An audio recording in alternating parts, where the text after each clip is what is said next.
What's going on, guys? Today we have a pretty awesome update for this 71 Cutlass. First, I'll take you around and show you guys the car. All right, so first of all, you can't ignore the beautiful front end on this thing. It's got some halo lights on it. Those look pretty sweet. It's also got a pretty sweet little stripe that I don't even know if you guys can see that on camera or not. Didn't paint this car, do any body work on it or anything. He simply wants a Wilwood kit on this, so this is going to be a huge brake upgrade. I'm gonna open this up here and show you guys kind of what we're dealing with. We have a very factory looking setup underneath the hood. Everything looks pretty original. I think it's got a 350 in it. It's rocking the dual master cylinder, no booster. So this is gonna be replaced with a really good master cylinder, really good booster. This car is getting really good everything. All right, guys, so we're gonna start off with just unboxing everything, just getting all the parts laid out wherever we need them, and just start getting this thing stripped down. So I'm gonna show you all the parts and components that we're gonna be installing in here, and this thing is due for a serious upgrade. All right, guys, so I've got like 4 of the 6 boxes open, and I think there's enough here that I can kind of go around and just show you kind of the components of what's gonna make up this whole brake kit. So this is gonna be your front caliper. On both sides, obviously, you're gonna have a dual piston caliper. So those are really nice. They do include the stainless hoses that you'll need. And we'll have drilled and slotted rotors. And of course, we're gonna get a better look at everything once we unbox it, but you have a dual master cylinder right here, also Wilwood. And then it'll be connected to a booster, which is right here. And this is all included in the same kit. Again, I'll get it out later. We have a Wilwood proportioning valve. The only different thing to note here is that your rear brakes are gonna be like your typical GM style calipers. I'm gonna go ahead off camera here and open every single package, get everything laid out in the exact order that we're gonna need it, and then we'll start working at this project.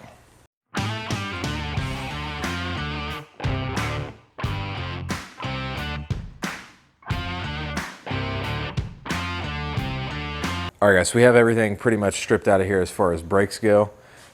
We have the brake line from here forward all removed. So really the only thing left on this side is just to separate the ball joints. On the passenger side, there is a rip in the lower ball joint. So we're just waiting for a ball joint to arrive, and then we'll go ahead and start tackling all this stuff. So in the meantime, I'm gonna kind of work ahead, and we're gonna start working on the master cylinder, getting the old one out of there, and start working on how we're gonna get the new one in there and how we're gonna connect the linkages to the brake pedal. All right, guys, so again, we just have a regular dual master cylinder with no booster at all. So another thing we're gonna have to be thinking about is where we're gonna get a vacuum from. So sometimes there's a vacuum port on the back of the carburetor, but we'll get to that later on in the video because there's definitely going to be somewhere that we can run a vacuum. We're gonna start by popping the top off of here to see just how much brake fluid is actually still in the system.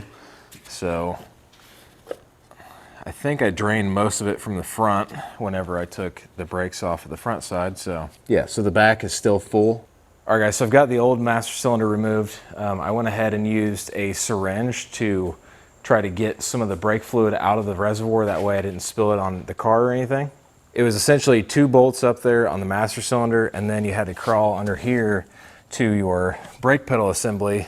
And there's basically this pin and a little clip that slides over the end of it, and this is what holds it to your brake pedal assembly. So with that removed, now we're moving on to the new booster, and I'll show you kind of how the bracketry is all set up and how it's going to be installed in the car.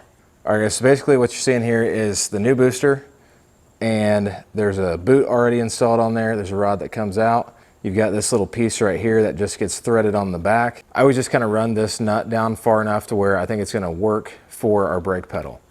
The brackets I've installed on the back, they're just kind of loosely in there. They're not snugged up or anything. That makes it a lot easier whenever you're going to mount it onto the studs, in my case. Some cases you'll actually have bolts, but it's gonna utilize the factory studs for the master cylinder and then the 2 below it. Also, they give you a new adapter for this rod to attach to your brake pedal. So you'll need to find this in your kit. And I typically find it easiest to go ahead and install this on the rod already and feed the whole assembly through the firewall. And then you might kind of have to go back and forth a little bit to make sure this is lined up, because if you mount the master cylinder completely, you may not be able to get this back and around the backside of your brake pedal.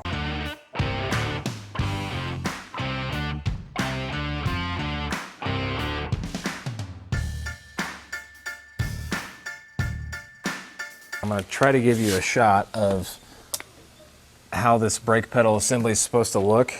I'm going to have to fold up like a pretzel to get in there. Hang on. Yeah, so if you look at that little point right there, I can't really point at anything, but you can see that the brake pedal is right in the middle of that little slot on that little adapter.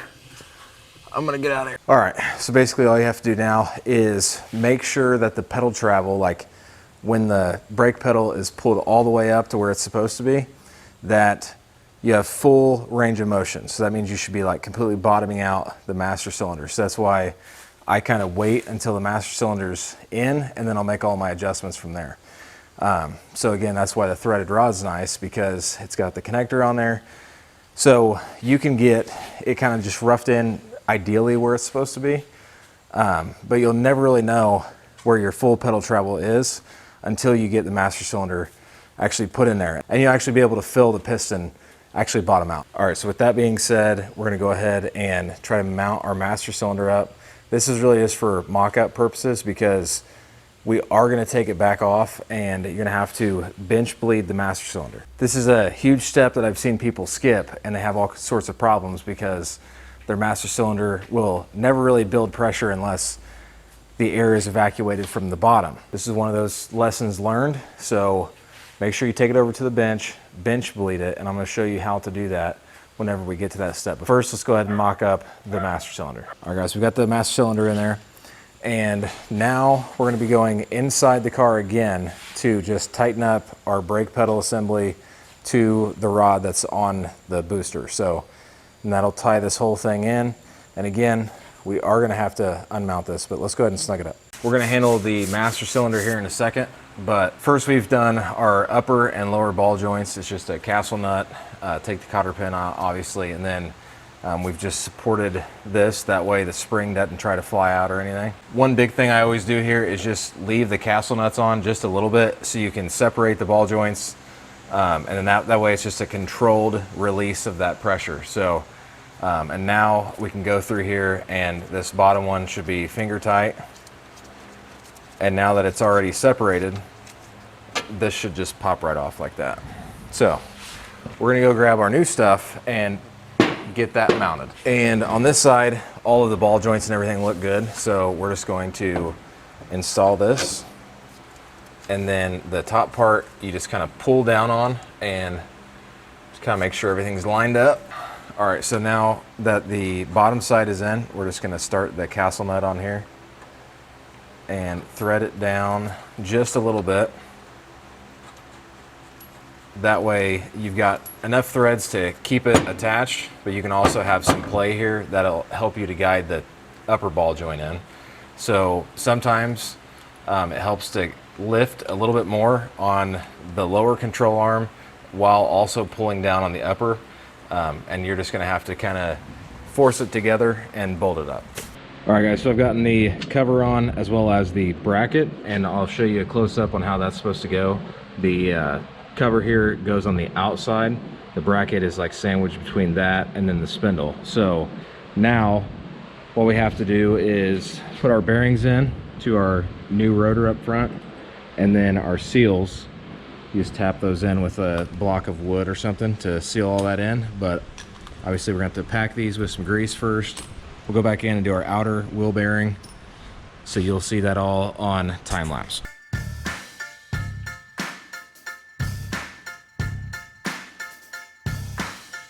All right guys, so another important thing is to clean the rotor, because grease doesn't really help you stop. So just make sure you wipe all the greasiness off of here.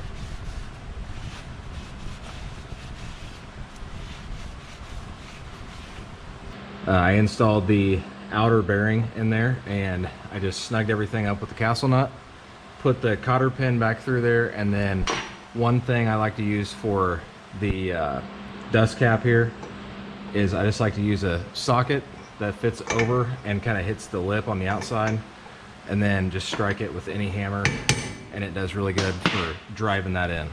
Another thing you need to check is that it rotates freely and smoothly. You don't hear any grinding or anything like that. And then grab the rotor and kind of wiggle it, make sure there's no play in it, and you're good. All right guys, so the next thing we're doing is just throwing the caliper up here to see if it's going to mount up okay. And it looks like we're going to be just fine. So we need to load this up with some pads before we put it on there, because obviously you need pads. We have the first side put on the driver's side. It's all completed until obviously we go through here and just check everything. We'll go through here and clean everything up one more time, obviously, because it looks like we still need to wipe some stuff off. So we'll go through here and we're gonna do the other side real quick. And we do have to put a ball joint on that side. Then we'll get up here to finishing up the front end. And then of course the rear end will be on the next video.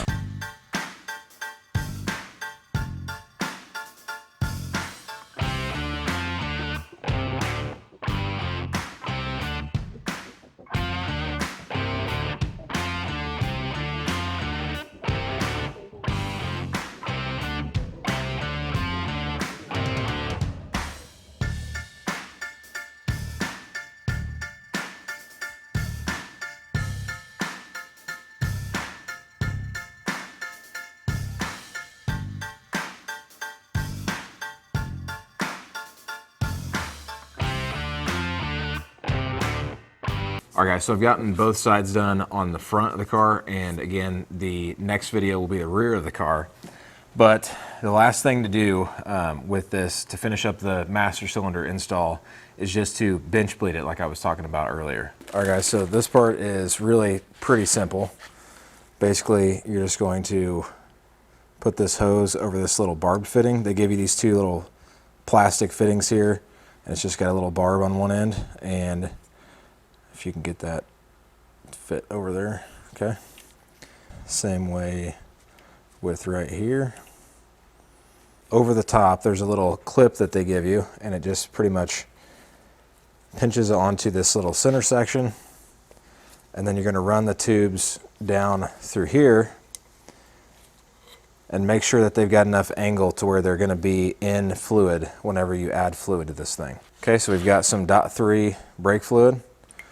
We're just going to add enough to where the hoses are all the way under brake fluid.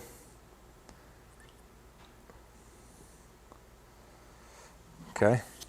And then you're going to take a screwdriver or something similar and just kind of cycle the master cylinder. So you're going to press on the back of the piston here, and you're going to see it start to suction, and you're going to just keep doing that until there's like maybe little tiny bubbles in there, but there's no air pockets in the lines. All right, and then you're just going to cycle this. Okay, and you see a bunch of air coming through there. Let's go ahead and do another one. You see less air that time. All right, so basically whenever you're doing this, you're pushing air from underneath this reservoir, and essentially it just replaces it with fluid as you release pressure off of the piston. So again, we'll do one more, but I'm pretty sure we are good to go here.